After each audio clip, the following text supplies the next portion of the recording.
Histórias Nossas Histórias, esse é mais um Storycast. Sejam bem-vindos a mais um episódio. Hoje eu tenho muita honra de estar recebendo primeiramente a minha co-host. Seja bem-vinda, Babi Machado. Olá. Não quer falar nada? Não. Enfim, vocês sabem que a Bárbara é de poucas palavras. Só que não, né? Porém, hoje nós estamos recebendo uma pessoa que não é de poucas palavras. Ela é mãe, empresária. O que mais, Bárbara? Esposa. Nossa cliente maravilhosa, que nós temos o prazer de ter aqui com a gente na agência e que nós temos um contato quase que diário. Seja muito bem-vinda. Manuela Jorge. Oi, gente! Olha, eu aqui sentada, sendo entrevistada por vocês. Que honra, viu? O jogo virou. O jogo virou. O jogo Maior virou. prazer Então, ter a Manu aqui, Tive gente. que virar chavinha agora, porque peraí, deixa eu me localizar. Eu tava, primeiro falando obrigada por ter aceitado o convite, agora obrigada por ter me convidado, Ai, gente. Para ela não estranhar, até deixei ela na cadeira dela de entrevistadora. Aqui é o meu lugar, eu não saio daqui, que eu falei, esse lugar é meu, gente. Manu, seja muito bem-vinda à sua casa, né? Porque a Manu tá aqui todo mês, fazendo brilhantemente o seu papel em um podcast que tem sido sucesso, né? E nós estamos muito felizes de te receber aqui. A gente tem muita coisa para conversar. Mas, primeiro de tudo, eu conheço a Manu médica, eu conheço a Manu, pessoa que troca memes comigo no Instagram todo dia. Eu conheço a Manu, minha cliente, que eu amo. Mas eu preciso conhecer um pouco da tua história, porque o propósito desse podcast é contar boas histórias. E uma coisa me chamou muita atenção na tua história. Como que foi essa breve morada nos Estados Unidos? Então, na verdade, não foi algo que eu quis, porque eu tinha 5 anos, 6 anos. Então, meus pais mudaram para os Estados Unidos. Na verdade, meu pai conseguiu um fellow lá. Para quem não sabe, fellow é um acompanhamento em uma determinada área para você ficar mais especialista naquilo. Então, uma pessoa mestre que vai te ensinar e você vai acompanhar toda aquela rotina. Então, ele foi acompanhar a ortopedia, que é a profissão do meu pai. E meu pai levou toda a família. Meu pai levou minha mãe, minha irmã, minha avó, a mãe da minha mãe. Levou todo mundo de mala e cuia para os Estados Unidos. Isso foi em 80 e lá vai cacetada, 89, se não me engano. Então, eu falo como ele foi corajoso, né, gente? Nossa, naquela muito. época que não se tinha GPS, era tudo por mapa, Isso que eu acho bizarro. carta. Então, eles comunicavam com a família aqui através de cartas. Filmava com aquelas câmeras e mandava os vídeos. Meu Deus. Quando nós mudamos para lá, imagina, a família inteira com criança, eu com 5, 6 anos, minha irmã com 9 anos, extraviaram as malas. Então, chegaram lá que eles não tinham nada para se vestir, tiveram que comprar tudo. Então, o perrengue, né? O tal do perrengue chique. Mas eu tive boas experiências, mesmo com 5, 6 anos, porque eu lembro de muita coisa. Eu lembro da escola. Não, isso que eu ia te perguntar. A escola, você ficou lá até quando? E a gente ficou 6 meses lá. 6 meses. Então, eu lembro da escola, Uhum. eu lembro da professora, porque eu não sabia me comunicar. Então, eu só sabia falar em português. Entendi. E a professora não entendia, porque uma menina de 5 anos... Imagina a sua filha. A comunicação, né? E aí, ela sabia falar em espanhol. Então, ela conversava em espanhol comigo, ela entendia alguma coisa, eu entendia outras coisas. E aí, eu escutava os amiguinhos conversarem, e eu chegava em casa, eu ficava atrás do sofá, tentando reproduzir o inglês. Então, eu ficava tentando falar o inglês, e com isso eu fui escutando e fui aprendendo. E meus pais falam que na hora que eu comecei a falar mesmo, a gente veio embora, porque deu 6 meses, aí meu pai voltou para o Brasil. Mas eu acho que eu queria ter metade da coragem que ele teve. E seria algo que eu sonho fazer. E ficar um tempo fora, os filhos, para eles aprenderem. Eu acho que é uma experiência de vida. Trabalha muito com a inteligência da criança, porque a criança está aprendendo algo novo, diferente da rotina dela. Convivendo com pessoas diferentes, que também não saem completamente da rotina, pessoas que falam línguas diferentes. Costumes, né? Uma outra... Costumes, a cultura, isso cultura. é um ponto importantíssimo. Então, a cultura é completamente diferente. Nós moramos numa cidade que nós íamos para a escola de bicicleta.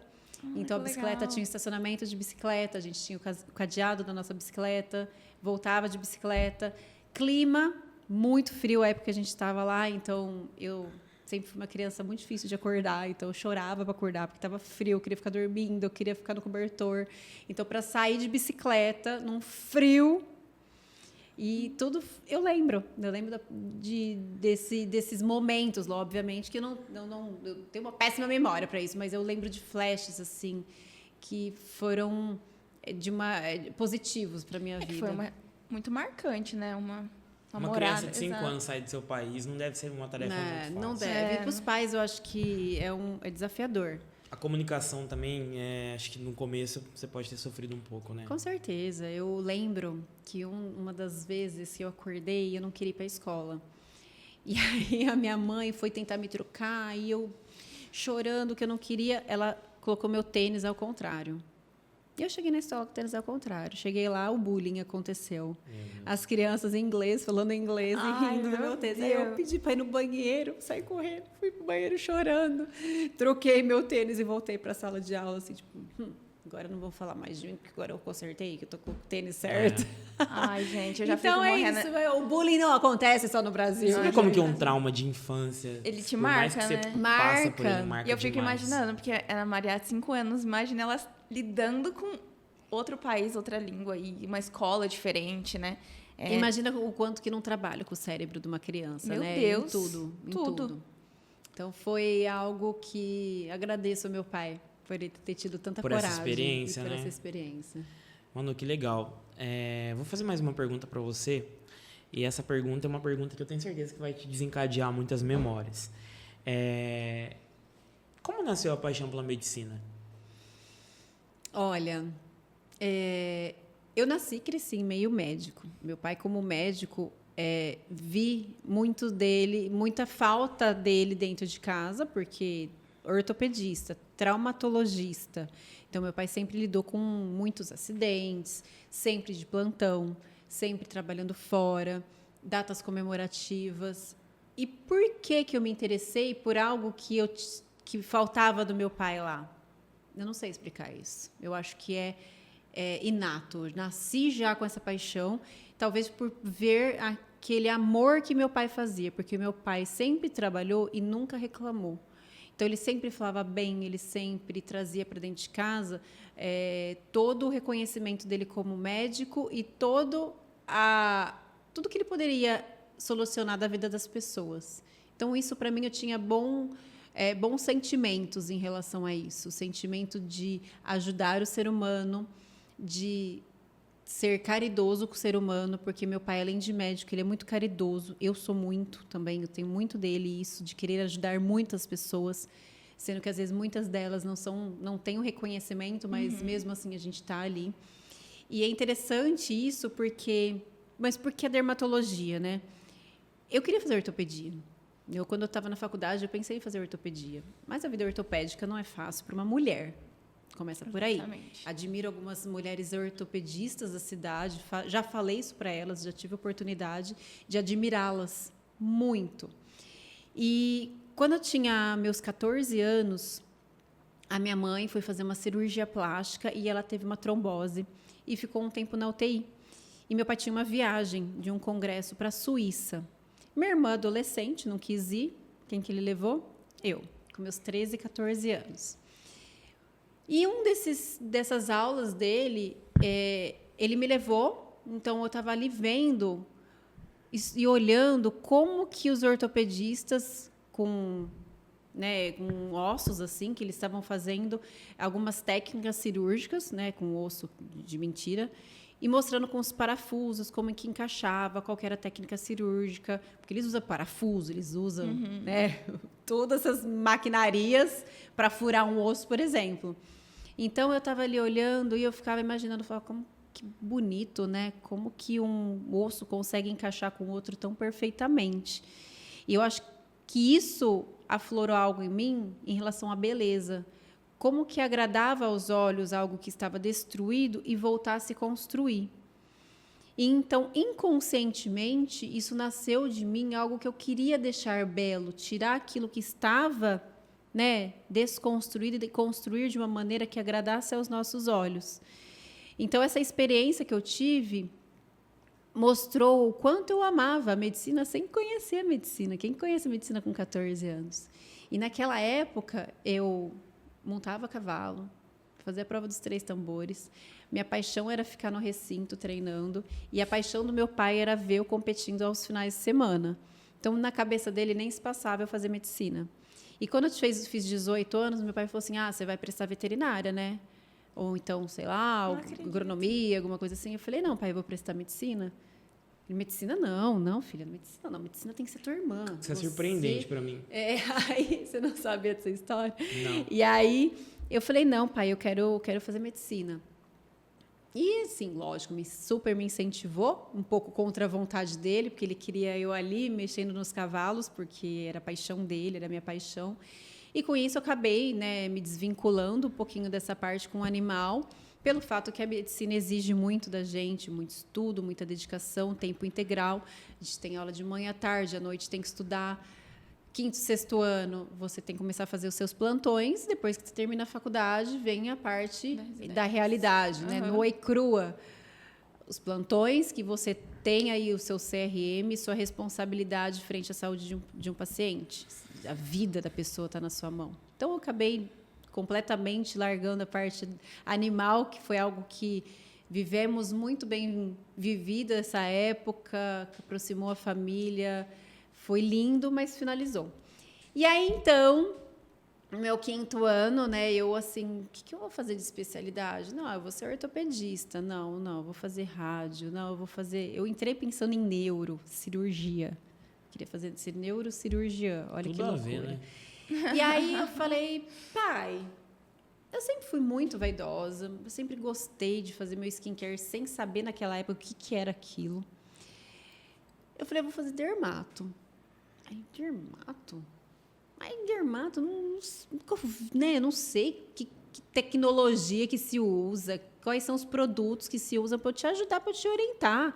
Ele tinha 40 já anos de medicina, ele queria me orientar. Quando você tem uma especialidade, você é especialista em tudo que envolve aquilo. Sim. Na dermatologia, ortopedia e dermatologia não tinha muito a ver. Ele não conseguia me orientar tanto. E eu falei, não, eu quero fazer dermato porque eu quero cuidar da beleza.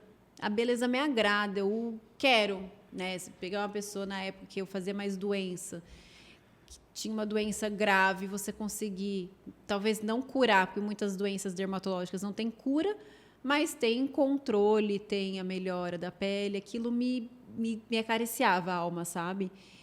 E foi quando eu realmente decidi, no meu 6º ano, fazer dermato, e eu falo que a dermato me escolheu, assim, porque eu sou completamente realizada pelo que eu faço. Eu não conseguiria me ver fazendo outra coisa, outra profissão, a não ser dermatologista hoje. A gente vai chegar muito nessa parte. Eu acho que ninguém imagina a Manu fazendo outra coisa. Não. Manu, é isso que... Quando eu pensei em fazer ortop, eu falei que eu ia operar, assim, cirurgia de mão, pé, eu gosto do detalhe, sabe? As mãos têm inúmeros ossos, então é algo delicado fazer, é algo feminino mesmo. Mas não foi isso que o caminho de Deus fez para mim. Deus escolheu algo muito muito grandioso para minha vida. Você acha que a medicina é um dom divino? É um dom de Deus. Deus te capacita, né? Deus te mostra o caminho. Eu acho que ele meio que você tem isso precisa seguir. Ele planta algo no teu coração. Aí você tem que ser inteligente o suficiente para seguir o que ele plantou. E ele te capacita para aquilo. Tudo na vida da gente, em qualquer profissão, se você fizer com repetição, experiência, estudo, ética, você vai ser capaz de evoluir. Palavrinha mágica essa última, né? Ética. Sem dúvida.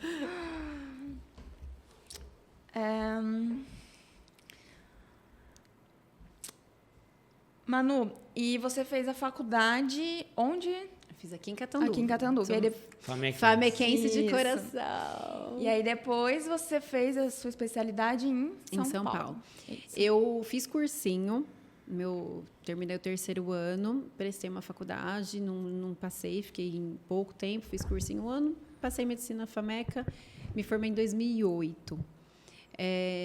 Aí, logo depois da faculdade, eu queria ir para São Paulo ou para o Rio de Janeiro. Eu queria sair de Catanduva, sempre quis sair de Catanduva. Meu pai fez residência no Rio de Janeiro. Então, ele falou, Rio de Janeiro, não. Rio de Janeiro você não vai. Você vai até São Paulo. Rio de Janeiro você não vai. Eu falei, então eu vou para São Paulo. Não, mas presta Rio Preto, presta Ribeirão. Vai... Não, pai, eu quero São Paulo. Então, eu só prestei em São Paulo. Então, aí eu fui para São Paulo. Aí você chega, né? Você quer. Na hora que você chega lá, você fala, putz, Não, porque São Paulo, né? Pode falar. fudeu, Jesus amado. Aí meu pai pegou, me levava da onde ficava a residência até o apartamento. Ele fez aquele caminho num domingo umas 15 vezes. Aí ele falou, agora você vai e eu vou atrás como se eu não estivesse aqui. Tá bom, fui lá, fiz 15 vezes. Gente, naquela época, 2009, não tinha isso daqui no GPS, no celular. Era aquele GPS que você grudava no carro. E eu não tinha esse GPS que grudava no carro, porque era caríssimo. Eu tinha acabado de me formar. Então, eu ficava decorando o caminho. Beleza. Chegou na segunda-feira, eu olhei aquele trânsito. Meu Puta Deus. merda, eu vou ter que ir sozinha. No domingo, eu falava, pai, você não quer ficar até amanhã? Não, fica para me levar amanhã. Ele, não, você não quis vir para São Paulo? Então, agora você se vira. Você quis vir, agora foi embora chorando, mas me fez eu me virar. Então, eu fui para São Paulo, 3 anos de residência. No meu 3º ano, eu tinha, pela especialidade, ficar no hospital na Espanha. Então, você podia passar um tempo num hospital universitário, com residentes, e outro tempo você podia ficar numa clínica de estética. Eu quis ficar nos 2. Então, eu fiquei 1 mês e meio, 2 meses num lugar, e depois eu fiquei em outro lugar. E foi quando que na estética eu falei, cara, é muito mais do que eu imaginava, sabe? Tendo já palpável o contato ali. Mesmo porque, quando me formei, que eu fui para São Paulo, no meu 1º ano de especialidade, isso é algo muito interessante. Eu comecei a fazer plantão. E um dos plantões eu encontrei um ortopedista, olha que, né, destino. Um ortopedista falou assim, Manu, o que você está fazendo? Eu falei, estou fazendo dermato. Ele, você não quer trabalhar na minha clínica particular, atendendo como dermatologista? Eu falei, como eu acabei de começar a residência, como que eu vou atender? Ele, não, é bem tranquilo. Você vai ver, você vai tirar de letra. Eu falei, eu aceito. Então, eu vou um sábado a cada 15 dias, que eu pensava assim, eu vou no sábado, atendo, pego os casos e estudo. E se eu tiver dúvidas, eu levo para meus professores. E foi exatamente isso que aconteceu. Eu pegava a anamnese da pessoa, porque eram consultas agendadas, não era nada de urgência, estudava aquele caso, se eu tivesse alguma dúvida, eu perguntava aos meus professores.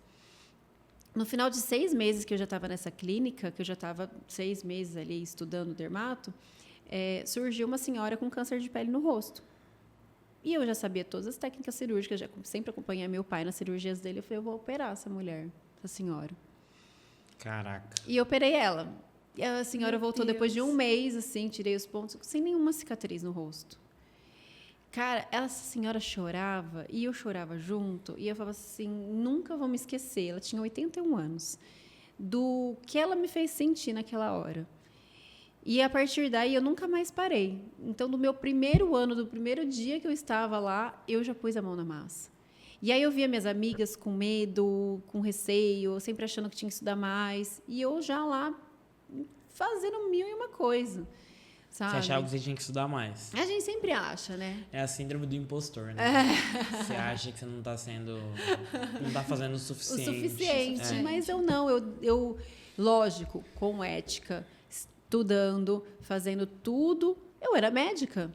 Eu já era médica. Eu tinha meu CRM, né? Eu já era habilitada. E eu estava me especializando e, concomitantemente, atendendo os pacientes. Então, no final da minha residência, eu estava bombando ali, já sabendo tudo, fazendo tudo. E aí, depois que eu voltei da Espanha, meu pai falou assim, o dono ali da instituição que eu fiz a especialização, meu pai falou assim para ele, mas ela não pode acompanhar na sua clínica? Ele falou, pode. O cara era um chefão, assim, sabe? E eu comecei a atender na clínica dele nos Jardins. Acompanhá-lo nos Jardins.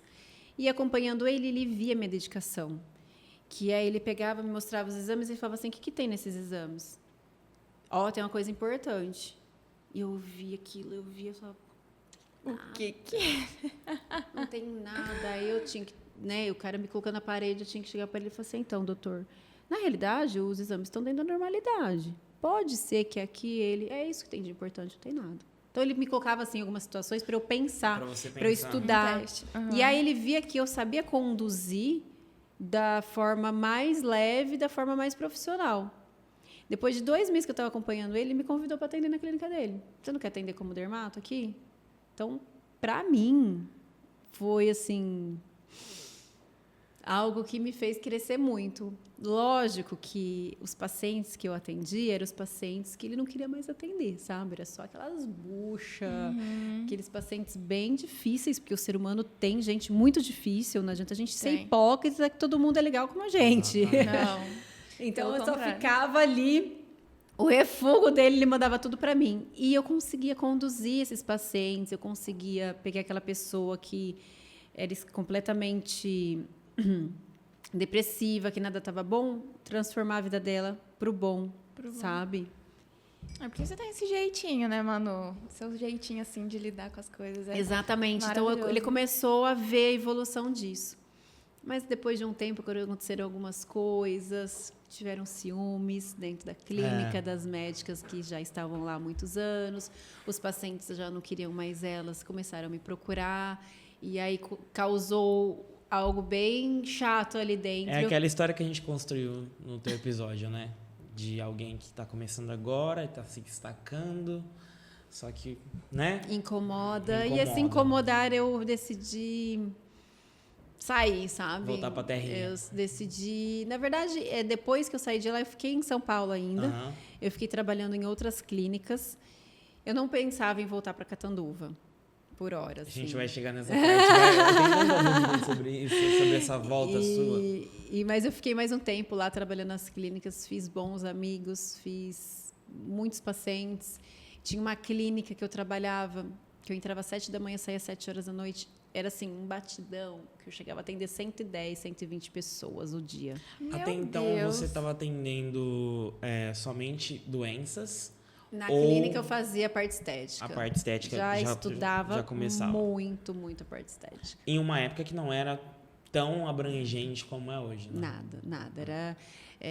lógico, a estética veio para o Brasil nos anos de 2000. 1995, mas em 2009, 2010 ainda era tudo muito novo, né? Ainda tinha poucas técnicas avançadas como a gente tem hoje. E não se ouvia muito falar nisso, né? As pessoas não ligavam. Assim. Não. Que falava de Botox, a gente dava risada, né? Fez Botox! Né? Exatamente. Achava que era uma... E de coisa de velho, né? A véia, tá velha, tá fazendo Botox. Era pejorativo, né? Fulano, você viu que fulano fez Botox? Ai, você viu a cada testa coisa, dele, né? tem Ai, Botox. Viu, né? E muito que tinha aquela coisa de travar a aparência, tinha um monte de coisa que falavam. É muita coisa. Manu, eu vou voltar num ponto aí, porque, tipo, me deu um gatilho aqui e me chamou muita atenção. Em 2021, saiu uma pesquisa, e essa pesquisa foi constatado que o índice de suicídio entre estudantes de medicina ou pré-vestibulandos de medicina é uma morte a cada 45 minutos de alguém que se suicidou. E as causas foram o que chamou mais atenção. Causa número 1, pressão dos pais médicos. Causa 2, a falta de ritmo de estudos, né? E causa 3, motivo de decepção para a família porque não consegue passar no vestibular. E você me falou que teu pai, zero pressão sobre medicina. O quanto isso foi importante para a tua carreira? Porque assim, quando você aquela história, né? Filho de peixe, peixinho é. Só que teu pai não levou isso para a prática, né? Ele quis que você seguisse outro caminho, só que quando você falou para ele, ele falou não, né? Minha família é meio diferentona, assim, sabe? Meus pais nunca me cobraram nota alta. Eles nunca cobraram de eu ser a melhor da sala. Eles só falavam assim, que você não bomba, que você não chega aqui repetindo de ano. Que agora, o que você fizer lá dentro, da sua responsabilidade. Se você ficar com nota baixa, problema teu frente aos seus colegas, frente aos professores. Então, eles nunca me cobraram nada disso. Em relação à medicina, ele ficou decepcionado. Ele não queria, ele queria que eu ficasse. Ele tinha um projeto, e tem guardado até hoje, um projeto de um hotel fazenda. Ele queria que eu tocasse um hotel fazenda dele. Ele tem uma terra gigantesca, né, num lugar aqui em Catanduva, e ele queria construir um hotel fazenda para eu tomar conta. Mas por que isso? Meu pai é aquele pai, né, que ele quer assim, ó. Abraçar. Ele queria eu debaixo das asas dele. Ele Muito não queria que eu protetor. voasse. Não, é amor, um amor demais. O Roberto Jorge, E todo querendo ou mundo que não, falar, talvez, né? Por já saber como funciona Eu vou a chamar ele medicina. aqui, inclusive. Eu te falei isso. adorar, velho. Vou chamar ele aqui porque Ele vai falar tudo ao contrário. as histórias não, eu quero que ela voe. Não, lógico que eu não vou entrar no mérito tanto, mas assim, eu quero ouvir as histórias que, pô, é tanta história que você conta pra mim que eu fico de cara. Então, assim, eu sempre tive... e tudo que eu decidia fazer, eles sempre me colocaram todo o apoio que os pais poderiam pôr. Então, eles me apoiaram em todas as decisões. Me apoiaram na decisão de começar a montar quando eu quis, me apoiaram na decisão da medicina, me apoiaram na decisão da dermatologia, me apoiaram na decisão de ficar em São Paulo, me apoiaram na decisão de voltar para Catanduva. Então, sempre eu tive muito apoio dos meus pais, um apoio positivo de me ajudar a crescer. Então, talvez seja por isso que sempre deu tudo certo, porque os pais apoiando os filhos é o que faz Isso a é muito diferença. importante. Eu queria que você deixasse uma mensagem para quem quer entrar na faculdade de medicina. Faça, primeiro de tudo, por amor. Se você quer fazer para agradar seus pais e você odeia a medicina, não faça. O sonho do meu pai era que a minha irmã fosse médica, porque a minha irmã é completamente científica, estudiosa, inteligente. A minha irmã é surreal. Minha irmã fez odonto, ela fez mestrado, doutorado, pós-doutorado, todos os títulos que você imaginar, minha irmã tem. Então, ele queria que ele fizesse disso na medicina. Então, na hora que ele se inscreveu ela no vestibular, ela não queria. Eu não quero ser médica. Ela não queria. Tudo bem, para ele foi uma decepção na época? Foi, mas está tudo bem. Então, se você não quer, não adianta brigar com os pais. Hoje, a gente vê com outros olhos, lógico, nossa certa maturidade, experiência de vida, mas sentar e conversar. Por que você não quer ser médico? Porque eu não tenho o dom de ser médico, eu não gosto de ver sangue, eu não gosto de cuidar de outras vidas. Você imagina eu cuidando de uma vida e morrer. Então, explique o porquê. E qual que é o seu dom, qual que é o seu amor. Independente da sua profissão, se você fizer com amor, você vai ser bem-sucedido. Sem dúvida. O trabalho que a gente ama não é trabalho. É algo que a gente... Minha clínica, a gente termina a noite de atender, a gente não consegue ir embora, a gente fica conversando, a gente fica ali batendo papo, e eu fico estudando os pacientes que eu atendi, eu fico vendo foto, eu fico fazendo antes e depois.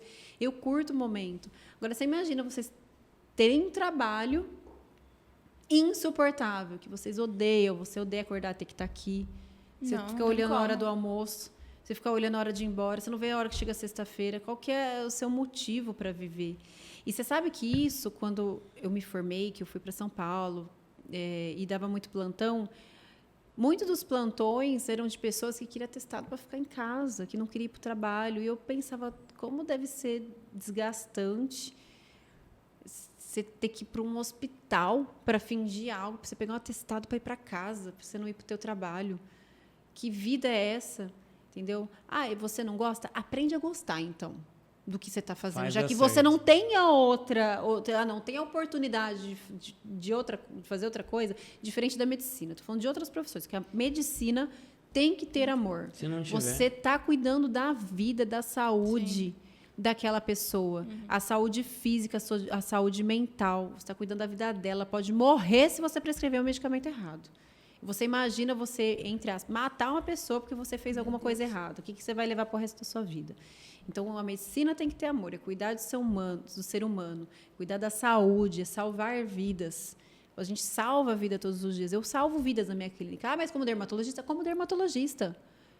Entendeu? Eu salvo a autoestima da pessoa, eu salvo ela de uma depressão, eu salvo ela de um sonho que eu realizo para ela. Eu não cuido de vidas de uma pessoa acidentada, uma pessoa infartada, mas na minha clínica eu falo que eu salvo vidas também na parte da dermatologia. Sem dúvida. Então, é isso que é o recado que eu deixo para quem Obrigado está pelo querendo. corte maravilhoso que deu essa parte. Vai, Babi, faz a sua pergunta. Ô, Manu, e como que foi? Então, você decidiu voltar para Catanduva, como que foi isso? Aí você voltou a atender aqui... Porque sempre é o contrário, né? Tipo assim, você tem que amar muito. É assim, Catanduva, a gente sabe que Catanduva é uma cidade pequena, frente a São Paulo, frente ao que eu vivia lá. O meu pai sempre fez tudo para deixar a gente confortável. Eu venho de uma família muito boa, com a graça de Deus. Nunca neguei isso, nunca falei que eu passei necessidade. Não tive, essa é a minha realidade diferente. Eu tive um pai que sempre deu tudo para gente. E eu morei numa cobertura nos Jardins, em São Paulo, que meu pai me deu de presente. O apartamento era meu, montado, com uma jacuzzi, com uma churrasqueira, com um apartamento só para mim, localizado nos Jardins. Quem queria vir embora? Ganhando dinheiro, porque lá em São Paulo se ganha bem. Você sendo bom, você vai ganhar. Mas aí, né, acabei que me envolvi com uma pessoa em Catanduva. Me envolvi com uma pessoa e falei, e se eu voltasse embora? Porque comecei a vir tanto de final de semana para cá e comecei a ver o lado bom de Catanduva. Meu pai aqui comigo, eu sou muito família, né? Então, voltar a morar com meus pais. Nossa, aqui em Catanduva eu ia ser reconhecida como médico, porque São Paulo você é mais um. Sim. Você não tem o carinho, você não tem o aconchego de pessoas como no interior. Os sentimentos que as pessoas te tratam no interior é completamente diferente em São Paulo. Eu fiquei em São Paulo durante 6 anos. Eu não sabia quem que eram meus vizinhos de apartamento. Mal cumprimentava o porteiro, sim, porque, oi, tudo bem? Tudo bem. Aí, de repente, na outra semana, trocava o porteiro. Não sabia nem onde o cara tinha ido, não tinha ido, trocou. Aqui em Catanduva, não. Você sabe onde que foi, está trabalhando no outro prédio. Você já fala, seu João, tudo certo com o senhor? Nossa, quanto tempo? Você entendeu? Tem esse calor humano, o interior. E eu comecei a ver por esse lado. E comecei a estudar a possibilidade de voltar. E cheguei para o meu pai, que tem uma clínica que eu atendo até hoje, e falei, pai, eu queria voltar, mas eu queria um projeto diferente. Ele atendia embaixo com outros médicos e em cima alugava salas para outras especialidades e as pessoas estavam para sair. Eu falei, se eles saírem, o que o senhor acha da gente fazer uma salinha de spa, uma salinha para eu atender, fazer procedimento cirúrgico, uma salinha de tecnologia, uma sala do meu atendimento, uma sala de financeiro, porque aqui em Catanduva não tinha uma sala separada para passar valores, para a pessoa isso fechar. Isso faz a diferença no fechamento. Mas isso... Quando que você ouviu falar disso aqui em Catanduva? Paciente esperando na recepção, mesmo o outro negociando com a secretária. E mesmo porque a medicina não tem essa negociação. Você passa a tua carteirinha, você passa com o médico. Você passa a carteirinha, você entendeu? E eu queria isso. Meu pai olhou para mim e falou assim, cara, você é louca, né? Você acha que isso vai dar certo? Eu falei, não acho, eu tenho certeza que vai dar certo. Toma. E ele falou assim, a minha mãe, ela falou assim, ai, Manuela, tem que ser um degrau depois do outro, você já quer tudo de uma vez. Eu, não, mãe, você não está entendendo, tem que ser assim, eu tenho essa possibilidade. Eu tenho um prédio que é do meu pai, a gente não vai ter que alugar, não vai ter que fazer nada. Então, a gente iniciou uma reforma, e como reforma, né, é aquela maravilha. Então, eu comecei a me programar para voltar para Catanduva da reforma. Nesse meio tempo, uma das dermatologistas do Hospital Emílio Carlos ficou grávida e saiu de licença. E aí vieram, vendo assim, que a gente estava fazendo um movimentinho ali na clínica, perguntaram para o meu pai se eu ia voltar atendendo Catanduva, se eu ia voltar para Catanduva. Ele falou que sim. Então vamos contratar a filha do Roberto Jorge para fazer, né, ficar na época das férias, dessa médica que vai sair, que ela vai ter filho, a Manuela vai cobrir. Então, o que eu fazia? Eu acho que era de terça-feira, depois eu passei para quarta. Então, eu vinha para Catanduva, fazia um ambulatório do Emílio Carlos, ficava mais 2 dias e voltava para São Paulo. Isso eu fazia toda semana. Eu fiquei fazendo isso durante 1 ano, porque a clínica que era para ficar pronta num tempo, demorou 1 ano para ficar pronto, que reforma é essa maravilha, né? Sempre tem imprevisto. E aí, eu fiz, né, esse trâmite. O hospital acabou me contratando porque eu quis mostrar serviço, que eu falava, poxa, me contrataram, obviamente que eu sou filha do Roberto Jorge. Eu não sou, né, não me conheciam, não. Teve um QI? Teve um QI. Provavelmente meu pai ficou quantos anos no hospital. Então, me contrataram, mas eu preciso mostrar meu serviço. Eu preciso mostrar que eu sou boa, que eu não sou filha do Roberto Jorge, que eu sou a Manuela Jorge, dermatologista. É isso. Então, eu fiz acontecer. Eu operava, eu atendia, eu mostrei o meu serviço e eu fui contratado. Nisso, também fui contratada no AME.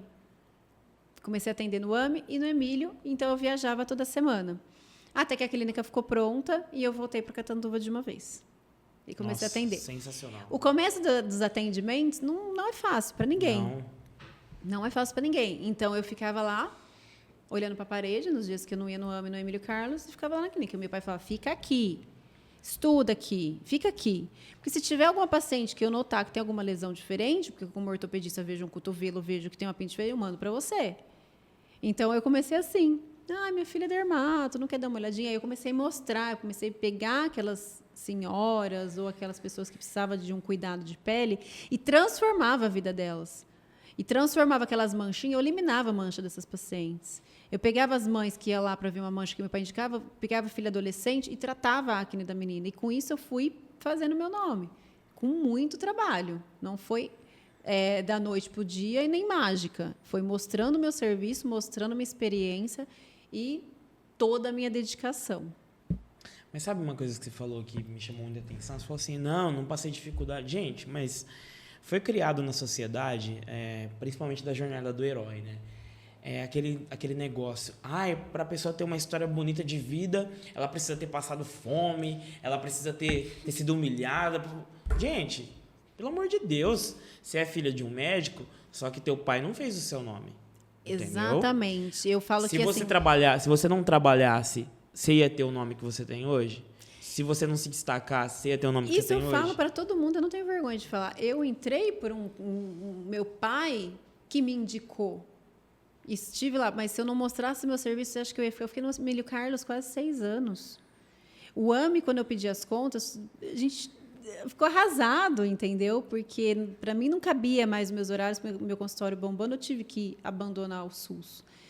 Mas eu mostrei, senão nunca que um serviço de SUS ia manter uma pessoa que não mostrasse resultado e serviço. Então, eu mostrei quem eu sou. Então, ele fala assim, que antigamente ele era o Roberto Jorge, né? O pai da Manuela, o Roberto Jorge, minha filha, dermatologista, tal. Hoje, todo mundo fala assim, o pai da Manuela Jorge. Exato. Entendeu? Então, eu construí meu nome. Tive ele me incentivando, tive uma estrutura por trás, tive uma família por trás, amor, carinho, incentivo, mas nem nada de acomodação. Meus pais nunca aceitaram ficar cômoda. Então, meu pai, você quer trabalhar? Então, você vai trabalhar. Vai me mostrar serviço, você vai estudar? Você vai estudar. Sim. Entendeu? Vai ficar cômoda em casa, sem fazer nada, enquanto eu estou aqui? Não. Vai dar um jeito de ganhar teu dinheiro. Então, sempre dei muito valor a isso. Você tem a tua história, né? História. A tua história foi construída e foi com trabalho, né? E eu sempre fiz tudo muito com amor, né? Minhas pacientes, eu tenho pacientes até hoje, do comecinho, sabe? Tenho pacientes que a gente perde, que eram velhinhas já, que ele me indicava, a gente perde. Então, eu brinco lá na clínica, eu falo, tal pessoa ligou, é a minha fiel, que está comigo desde quando eu vim em 2013, 2014, vai fazer 10 anos. Cara, que legal. Incrível. E acho que, né, uma coisa que eu quero muito, né, tenho muita dúvida, é a parte de maternidade, né? Sou mãe também, a Manu e Jorge é mãe. E a gente estava conversando aqui antes de começar. Eu fui mãe com 18 anos e a Manu... Posso falar, Manu? Lógico. E a Manu foi mãe com 38 anos. Existe uma diferença aí, né, de idade. Mas me conta um pouco, Manu, como que foi isso, essa maternidade mais tarde, assim, um pouco da sua experiência. Olha, Babi, eu te admiro, primeiro de tudo, porque ser mãe aos 18 anos é uma mãe escolhida por Deus, né? Porque Deus jamais seria me escolhido para ser mãe aos 18 anos, porque eu não teria a capacidade de cuidar de uma criança, difícil, como eu vejo não, você confesso. Cuidando da sua, mas você cuidou da sua com excelência e cuida até hoje.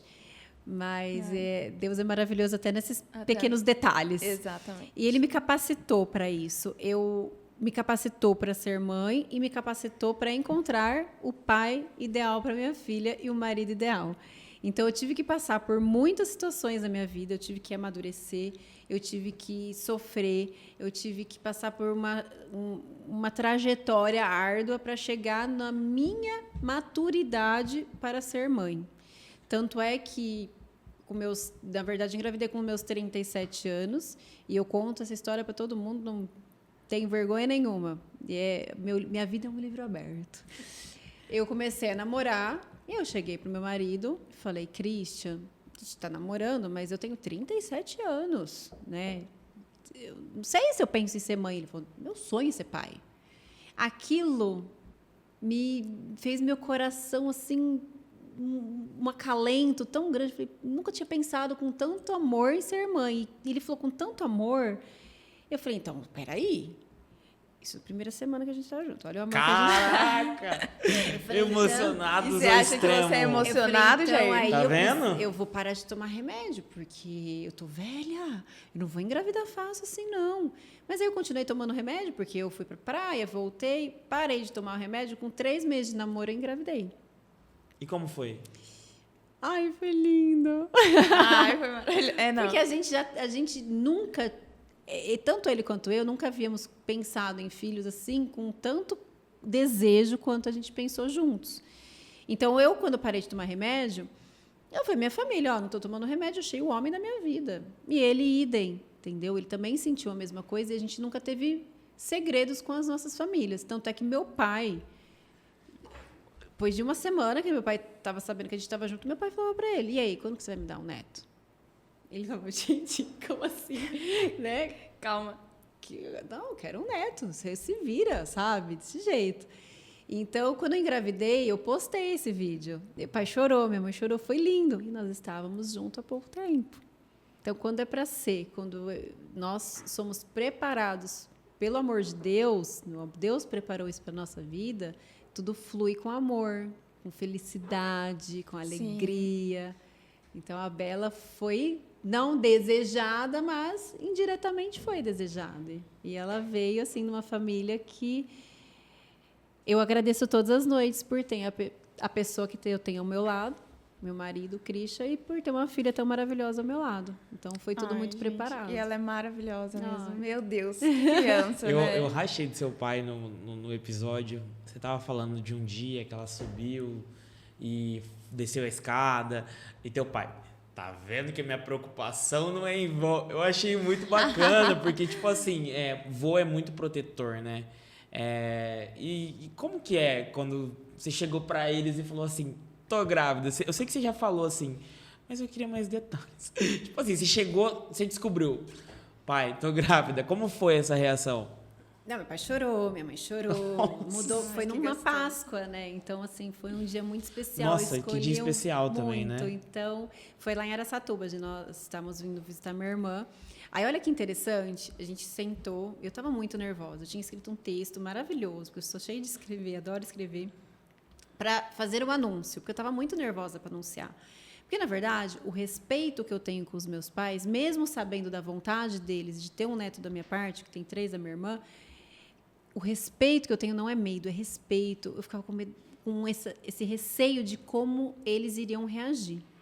Será que eles vão reagir bem mesmo? Será que eles vão ficar bravos? Então, eu tinha esse receio. Então, eu escrevi um texto, aí eu e o Christian chegamos lá em Araçatuba, nós sentamos e eu cochichei com o Christian. Eu falei, eu vou esperar um pouquinho. Estou um pouco nervosa, falei para ele. Aí, meu pai estava sentado ali, ele pegou e gritou. O que foi? O que vocês estão cochichando aí? Aquele jeitão do meu pai. Você tá grávida, Manuela? Ai, não acredito. Ai, que grávida, o quê? Ai, tonto. Caramba! Já quase Aí deu aquela passadinha, aí eu falei, eu tenho uma coisa pra falar pra vocês. Aí catei meu celular, comecei a ler o textão e tal, e finalizei que eu tava grávida. Aí minha irmã gritou, você tá grávida? Ai, meu que Deus, gostoso. cara. Foi lindo, foi lindo. Graças a Deus, a família é maravilhosa. Minha mãe é uma avó maravilhosa, meu pai é um avô que gostoso, que faz a farra, que brinca, que ele brinca, que ele fala que tudo que ele fez muito correto com a gente, com os netos, bem. Ai, cada uma que ele solta. Não, os avós, eles estragam completamente. É bem assim mesmo, estragam. Não, estraga demais. Mas, ô, Manu, ainda assim, né, nesse papo de maternidade, maternidade é muito amor, é muito doação, né? Acho que, acima de tudo, é doação. E como que foi isso pra você? Esse processo de você... Primeiro, a gente é mãe, que faz o que quer, na hora que quer, acorda a hora que quer. Quando a gente vira mãe, é completamente diferente, né? Como que foi esse processo, assim? Porque, pra mim, foi completamente difícil pra aceitar esse processo mesmo, Babi, que eu falo. E não aí, eu acho que não só para você. Quando você tinha 18 anos, para mim também, com 37, 38 anos. Por quê?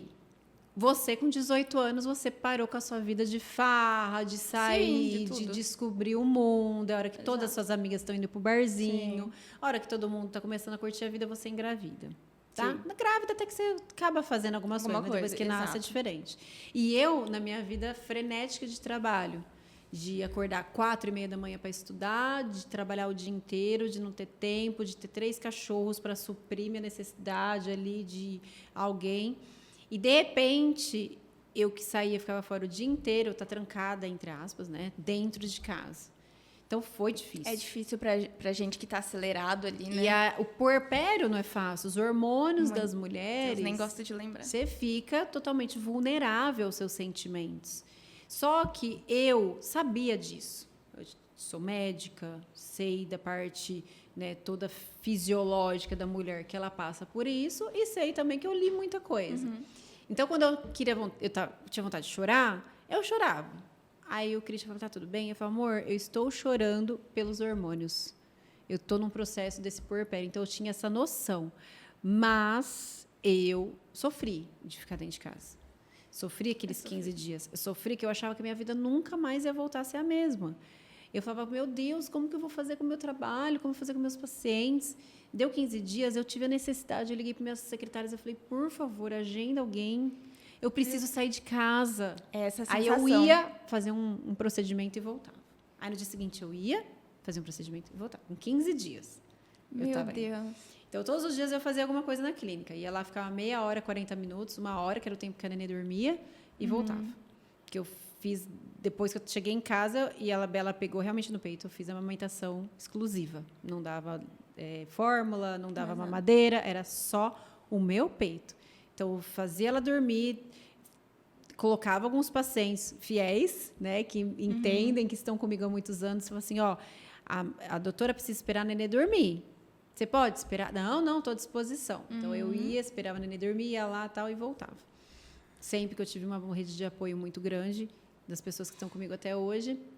E com isso foi me ajudando a ver que a vida não tinha acabado. Existe vida pós, né? Existe vida pós-maternidade. Exatamente. E isso eu falo que depois de um tempo que eu voltei a, né, trabalhar muito, que ela estava com 2 a 3 meses, eu levava ela para a clínica. Com a babá, levava ela. Então, entre um paciente e outro, eu amamentava, ela ficava lá. Nunca me deu um trabalho de ficar chorando. Sempre, né, nenê dorme, brincava um pouquinho, Ela é um dormia. doce, né? Ela as manhãs eu ficava em casa e às tardes eu levava ela. E com isso a vida foi voltando. E hoje eu posso dizer que eu sei exatamente o meu tempo. É muito... hoje eu sei manusear meu tempo muito melhor. A minha qualidade de vida depois da Bela mudou completamente. Eu sei... O tempo é valioso. Eu faço muito mais coisa hoje com a Bela do que quando não tinha Bela. Poxa, mas tem escola, tem dentista, tem... Nananana. Sim. E dá para conciliar. Dá para conciliar. Né? Atualizações. Por quê? Exato. Primeiro, rede de apoio. Segundo, tenho um marido maravilhoso. Como ali que a gente falou, a gente não me ajuda, mas participa, né? Participativo. É pai. Pai. Vive aquilo como pai. Leva para a escola, busca da escola. A Bela sai 5 horas da tarde. 5 horas da tarde, meu consultório está bombando. É porque eu não quero pegar minha filha na escola? Não, eu tenho meus compromissos com meus pacientes. Eu nunca vou pegar ela às 5 horas da tarde na escola. A não ser que tenha algum, né, que precise de mim lá. Ai, que absurdo, você manda o Christian? Eu mando o Christian. Ele vai, ele é o pai. E quando ele não pode, vai alguma funcionária minha, busca a Bela, volta para a clínica com a Bela. Aí a Bela fica lá, ela é a alegria das pacientes no final do dia. Então, tem paciente que já pegou a Bela lá na clínica e falou assim, quando que a Bela vai voltar? Quando eu voltar, a Bela vai estar aqui, que eu quero que a Bela esteja aqui. Então, as pacientes querem mais a Bela lá do que ela. Já é estrelinha, né? É que as pessoas romantizam muito a maternidade, que a mulher ela tem que ficar ali em casa, ela tem que ficar cuidando daquele bebê. E não é assim, a gente... Existe vida, né? Existe Mas vida, eu mulheres acho- modernas, trabalhando. Hoje em dia, é tudo muitos mimizentos, né? Sem Então, dúvida. Fala mesmo. Fala. Fala mesmo. Posso falar? Ai, não leva pra escola. Ai, não, hoje de manhã, por exemplo, o Christian levou ela no dentista. As outras vezes eu levei. Eu não pude hoje, ele levou e tá tudo bem. Ele é o pai. Exato. E quando ele não puder, minha mãe vai levar e tá Ele tudo é bem. o sócio minha... proprietário daquela criancinha, né? Ele não é o funcionário. Por que tem que ser tudo pra cima da mãe? Os dois trabalham. Não tem que ser. Não tem que ser. Entendeu? E outra, não pode ir, a babá vai e tá tudo bem. Minha filha é muito bem cuidada Exato. pelas No meu babás, entendeu? Então, assim, e tá tudo bem. Tudo ótimo. Você sabe que uma vez eu fui pra praia, agora em janeiro, eu levei as duas babás. Eu abri uma caixinha de pergunta. Uma pessoa escreveu, nossa, você não vai curtir sua filha? Você teve que levar as duas babás? Qual que é a diferença? Aí eu comentei ali com elas, aí chegaram até e falaram assim, ai, não responde isso não, ignora. Eu falei, primeiro, talvez a pessoa não falou com maldade, né? Ela quis me ajudar, tipo, poxa, curte mais sua filha, tudo você vai levar babá? Ou foi por maldade, quis me dar uma cutucada. Pelo bem ou pelo ruim, eu resolvi postar e fazer a minha resposta. Eu falei, bom, se as minhas babás servem para estar na rotina da minha casa, por que elas não servem para estar na praia curtindo junto comigo, com a minha filha? Porque para elas, cuidar de uma criança tem que ser algo prazeroso. Tem que ser Amar com o que se amor, faz, Sem né? dúvida. com carinho. Então, elas estavam lá comigo, eu até filmei. Uma estava tomando uma cerveja e estava brincando, e estava indo para a praia, e estava tirando foto, e elas curtiram, entendeu?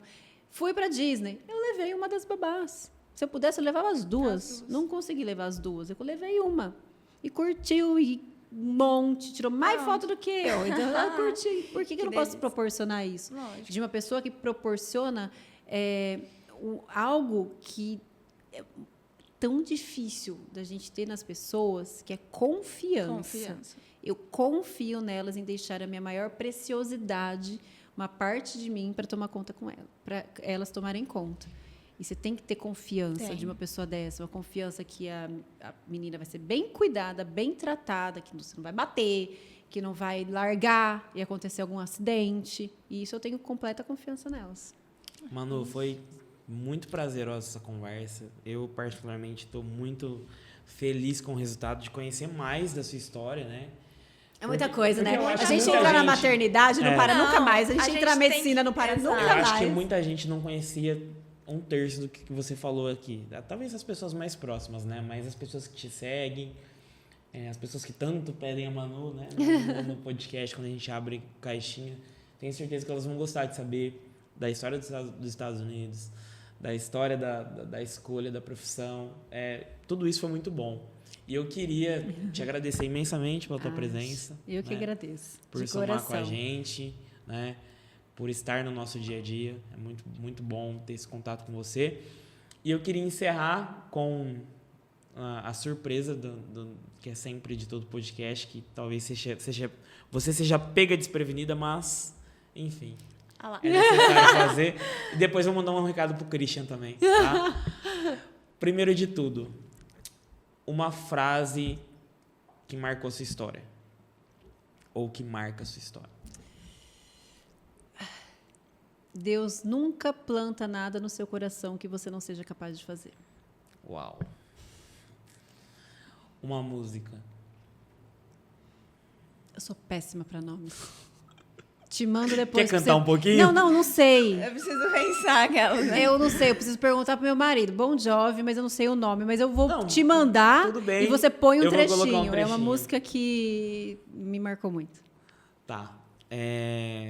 Um momento. Meu parto. Seu parto. Ai, maravilhoso. Sempre. Marcante, né? Marcante. E quando você... Não só pelo parto em si. Porque eu podia falar meu casamento com o meu marido, mas eu parto porque eu estava com meu marido me segurando no colo ali, né, com todo o amor dele, me dando todo o suporte, carinho e minha filha, nossa filha nascendo. O fruto do nosso amor. Sensacional. E por último, quando a Manuela se for e ela deixar um legado, o que você queria que tivesse escrito no teu epitáfio?